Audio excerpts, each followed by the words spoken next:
I might be yawning again. I just woke up. Still on American time. You're still getting past that, right? Yeah, I know. Good morning or good evening, wherever you are. Welcome to Think and Grow Rich. This is a daily hangout where you can tune in and you can come on and read, actually. If you've joined the Facebook group and you're seeing this and you're awake at the time that we meet, 11:15 Central European Time, that's 10:15 in London, very early in New York. You're very welcome to actually come into the hangout. Just click on the second link that I post. The first one only allows us to watch, so you're very welcome to come in.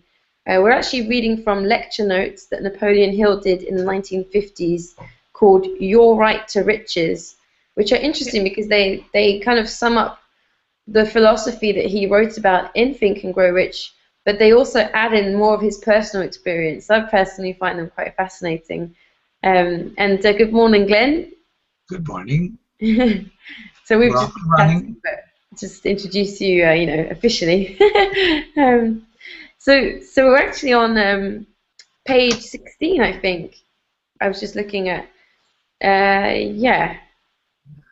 or maybe, yes, that was it, a pleasing tone of voice at the bottom of page 16. So this is the third piece of the lecture notes that I've put into the group in the file section. So if you want to look at these after the readings, after the video is finished, you can actually do that.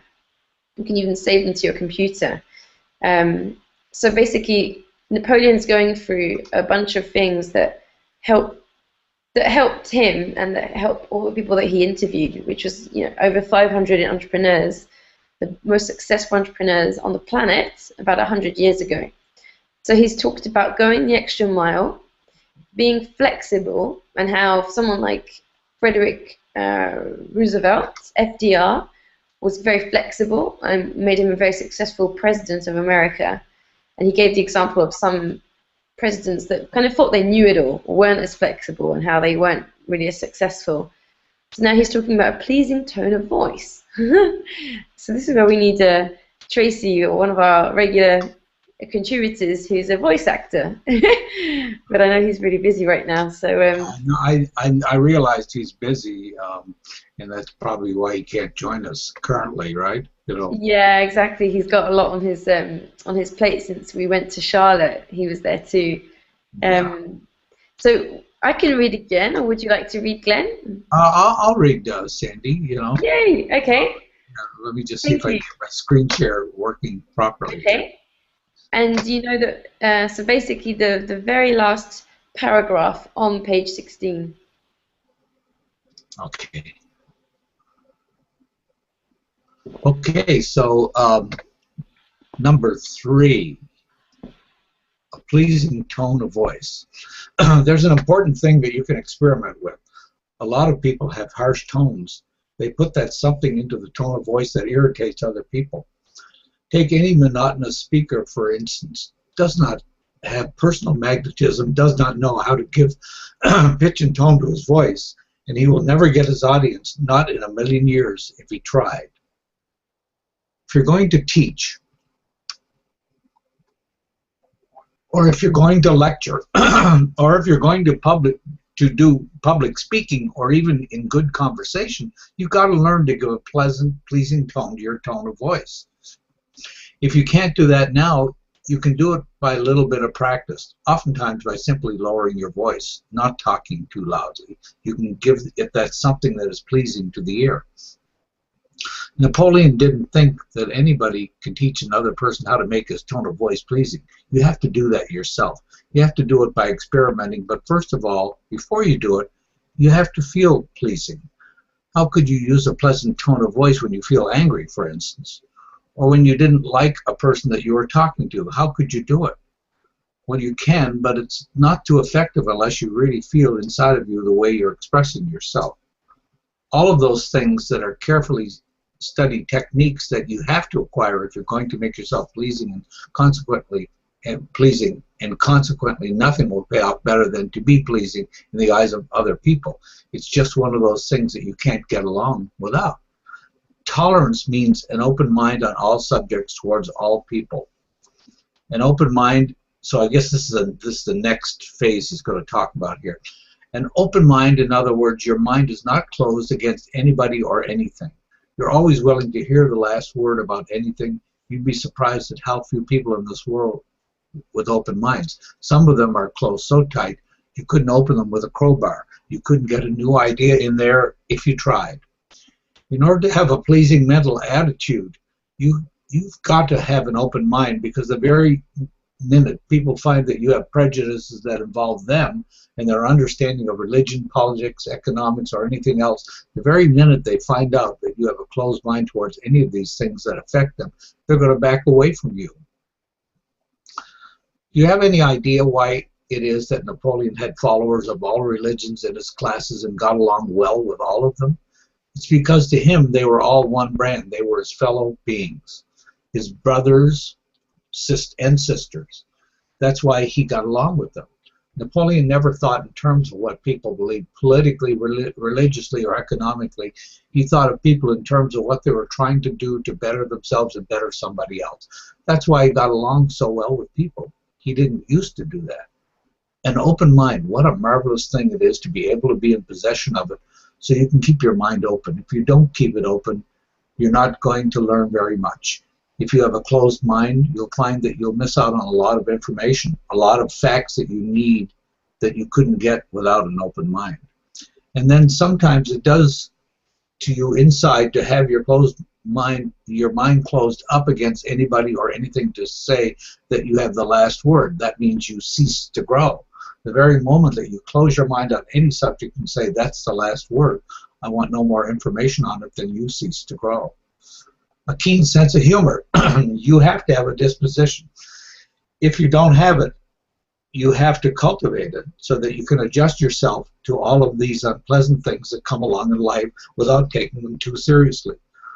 A motto from the office of Dr. Frank Crane impressed Napoleon very much, especially in finding it in the office of a preacher. It said, don't take yourself too damn seriously. Dr. Crane explained to Knapp what that word damn meant. He said it just exactly what it meant, what it said. If you take yourself too seriously, you're damning yourself. That's obvious, isn't it? It wasn't a profane word after all. Knapp liked it. It's a good motto for anybody not to take himself too seriously.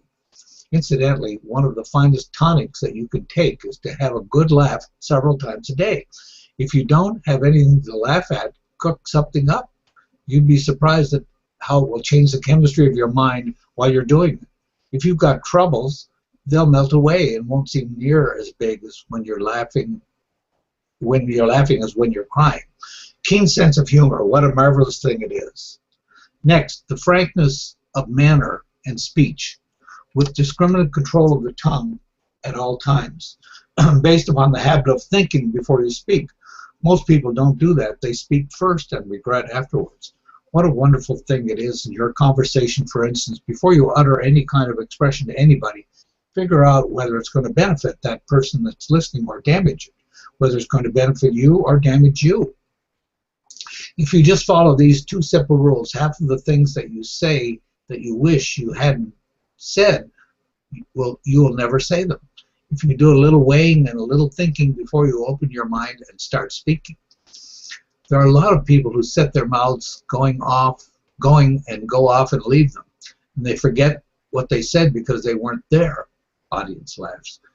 There's almost always difficulty with somebody. Frankness in manner of speech, that doesn't mean that you have to tell everybody exactly what you think of them, because if you do that, you'll have no friends.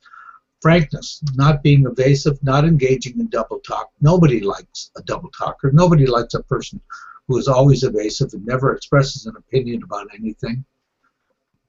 Number 7, pleasing facial expression. You study your facial expression in the mirror. It's a marvelous thing to see how much more pleasing you can make your facial expression when you try it and when you don't try smiling a little bit. It's a marvelous thing to learn smiling when you're talking to people. You'd be surprised at how much more effective what you say is when you're smiling than when you're frowning or when you're looking serious. It makes a tremendous difference on the person that's listening. Napoleon hated talking to people who had a serious expression as if the whole world was on their shoulders. It made him fidgety. But if he's like FDR and gives you a little $1 million smile, even the most trivial thing would sound like music. It would sound like wisdom because what it does to you psychologically. That smile is a marvelous thing. Don't grin at people when you don't mean it, because monkeys can grin. Audience laughs. Learn to smile because you feel it. Where does the smile take place first? On your lips, face, or where? In your heart, where you feel it. That's where it takes place. You don't have to be pretty. You don't have to be handsome. A smile will decorate you and embellish you no matter who you are. It will make your facial expression much more beautiful. A keen sense of justice towards all people. In other words, being just with another person, even when it's to your disadvantage to do so. What a wonderful thing that is. And how does that endear you to other people when they know very well that you're being just with them is costing you something to do it? There's no particular virtue in being just with the other fellow when you're benefiting by it. Do you have any idea how many people there are that are just fair and honest only when they know it's going to come back to them in one way or another? How quickly they'd be dishonest if it was profitable for them to do it. It's much too high. The next one, sincerity of purpose. Nobody likes a person who is obviously insincere in what he says and does, trying to be something that he's not, who's saying something that doesn't represent his inner thoughts. And you know that's true. It's not as bad as lying, but it's first cousin to it, lacking of sincerity of purpose. If you take a person who doesn't know anything about except one thing, and you'll find a person that will be boresome the moment that he gets out of that field. You don't have to use your imagination very much to think of somebody that you know of who has his nose so close to the grindstone in some one thing that he knows nothing about anything that's going on outside of that. He will not be as interesting as a conversationalist, nor in any other way, unless he has a wide enough range of things generally to be able to talk to you about the things that interest you. You know the best way in the world to make yourself liked by other people? Talk to them about the things that interest them. That's it. Incidentally, if you talk to the other fellow about things that interest him, when you get to talking about things that interest you, he will be a receptive listener, much more so. Tactfulness in speech and manner. In your speech and in your manner, you don't have to reflect by your mental attitude or your words everything that goes on in your mind. If you do that, you'll be an open book and everybody will be able to read you, and sometimes you'll wish they hadn't. You can always be tactful, like drivers on the road. When the other fellow spins your fenders, and you know how tactful they are when they jump out and run around to see how much damage is done. Maybe 10 cents worth of paint has been knocked off, and they do $100 worth of damage, cursing one another out. Napoleon, one of these days, I'm going to have the experience of seeing two fellows collide on the highway, and they're going to jump out and apologize, each one claiming that it was his fault and want to pay the bill. When I do, I don't know what's going to happen, but I'm going to see that one of these days. The audience laughs. Tactfulness. You'll be surprised at how much you can do with people if you're just tactful with them. Oftentimes, instead of telling people to do things or asking them to do things, it might be very tactful and helpful if you requested them and asked them if they would mind doing things. Even though you're in authority to give them instructions, still better to ask if they wouldn't mind doing certain things. One of the most outstanding employers that Napoleon ever knew, which was Andrew Carnegie, never gave any of his employees direct instructions. He always asked his associates and his employees if they would mind doing something for him. Would it be convenient or would it be suitable? Carnegie never ordered them to do anything. Asked them always. No wonder he got along so well with people. No wonder he was so successful. Promptness of decision. Nobody can be very well liked and have a very pleasing personality who always puts off making a decision when he has all of the facts before him and ought to make the decision right on the spot. When you have all of the facts and the time is right for decision, get in the habit of making those decisions.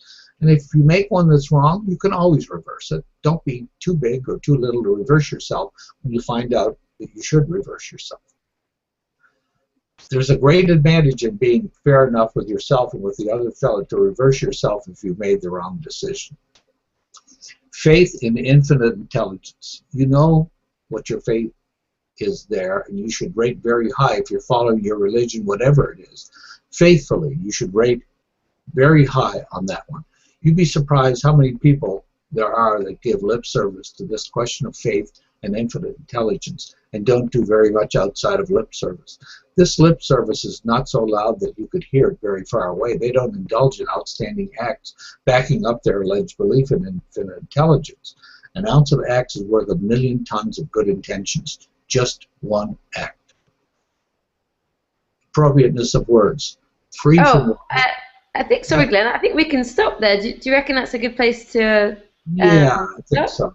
Yeah, yeah. He's really covering a lot of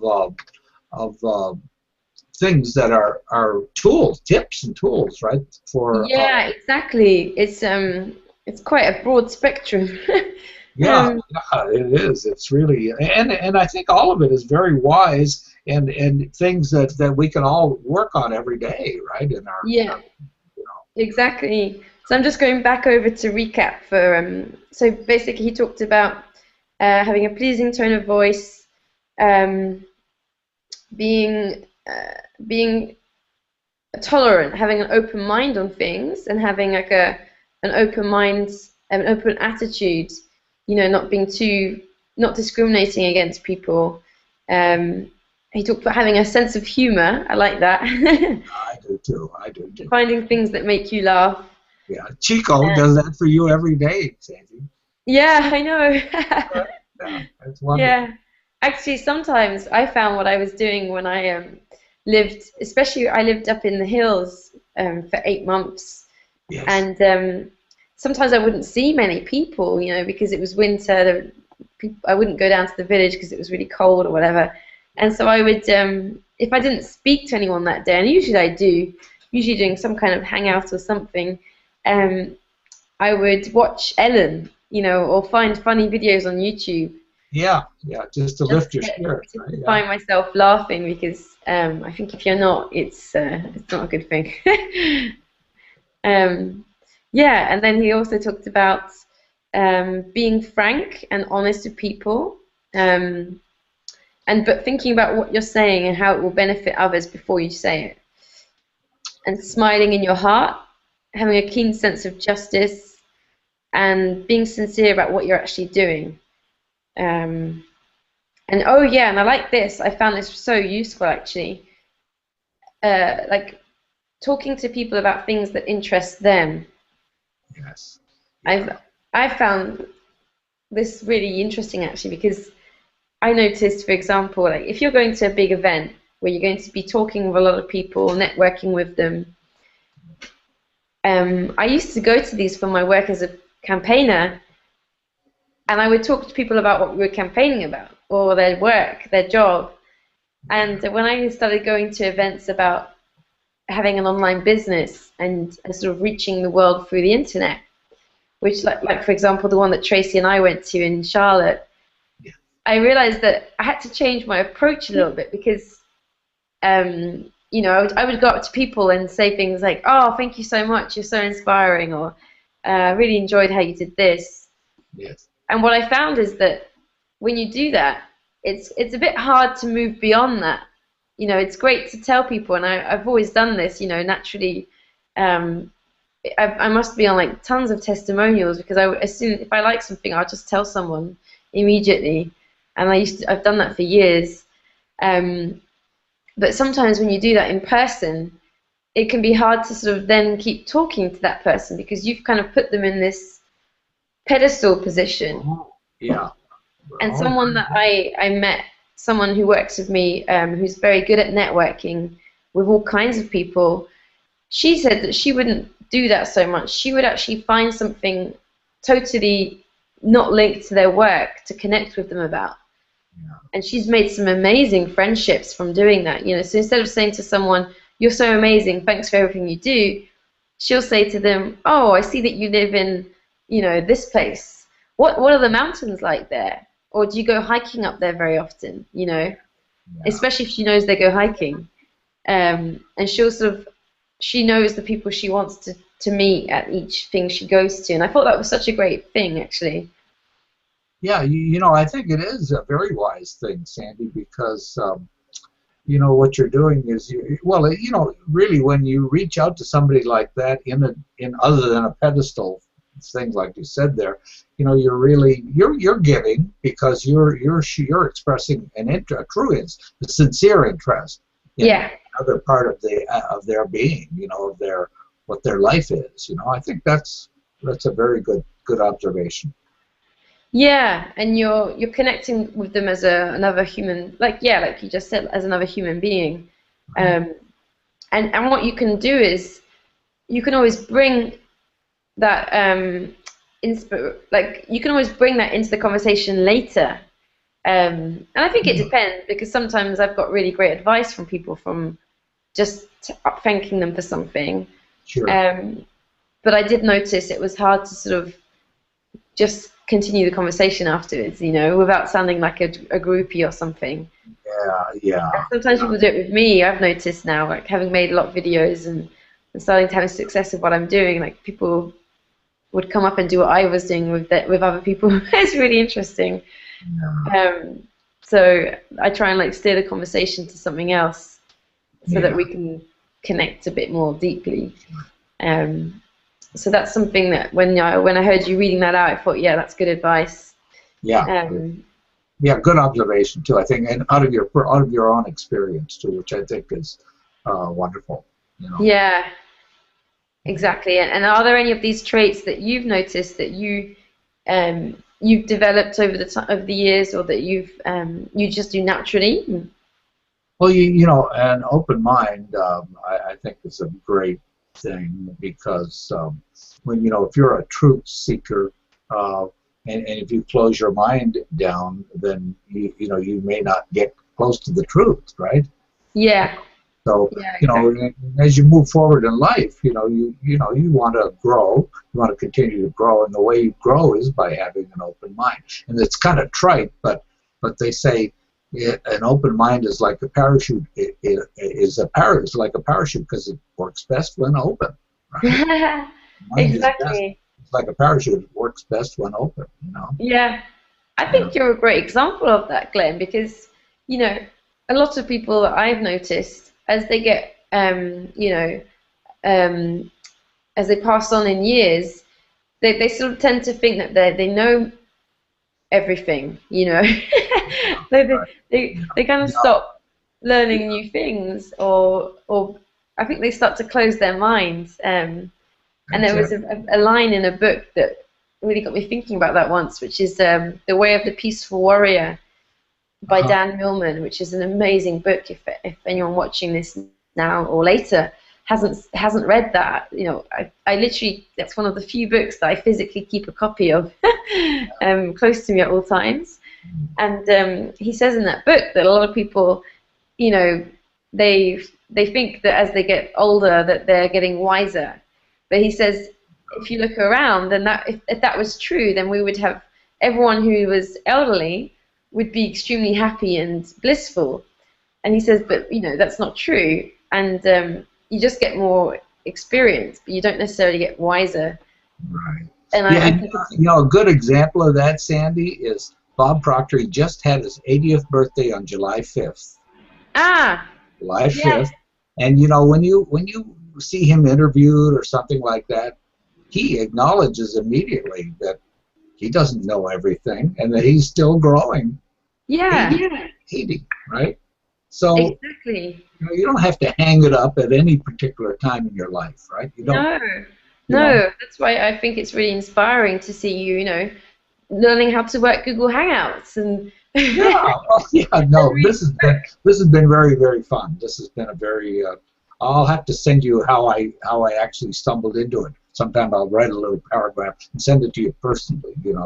Oh, I like that. Yeah, and I just think that's really inspiring because when I'm, and time goes so quickly. So I used to think it would be, yonks and yonks before I would ever be, like a grandmother. But now I can just know. I know how quickly it goes.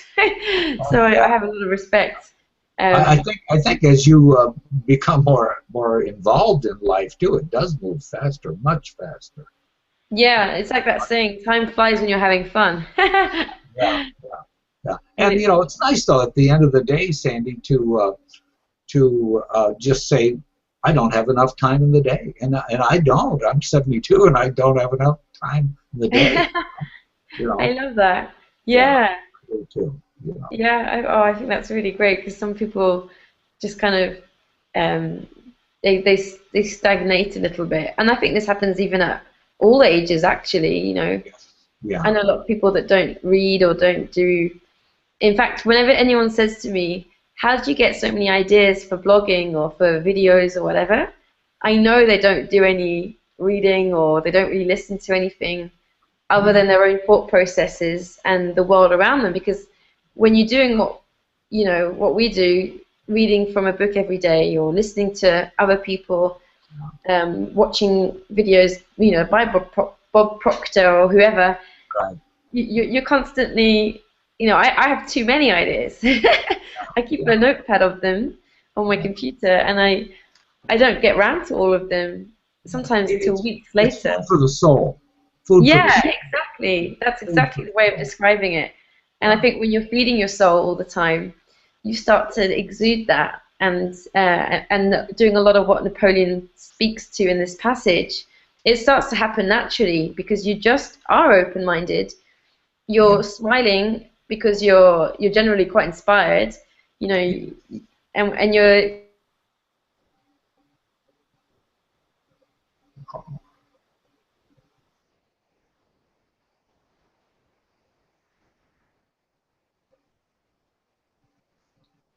So we lost here. Goodness. Oh,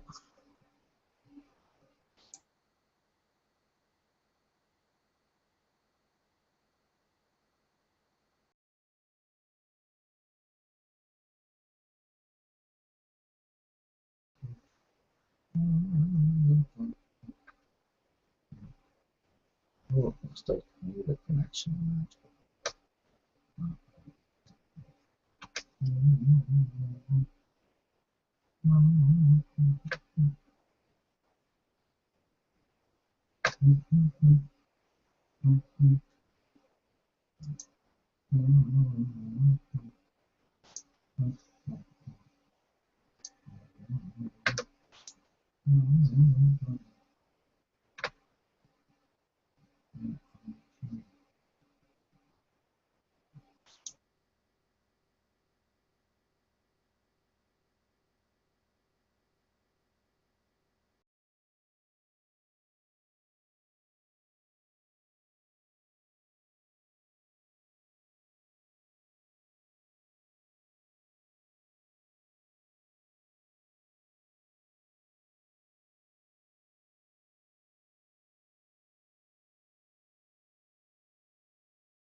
Ah, back again. I'm not sure if you're watching, Glenn. I'm sorry, my internet cut again. Um, so I guess I'll just finish up. I'm not sure if anyone will still be watching. We'll be back tomorrow. I'll actually be moving to a new place next week, so hopefully the internet will be better there.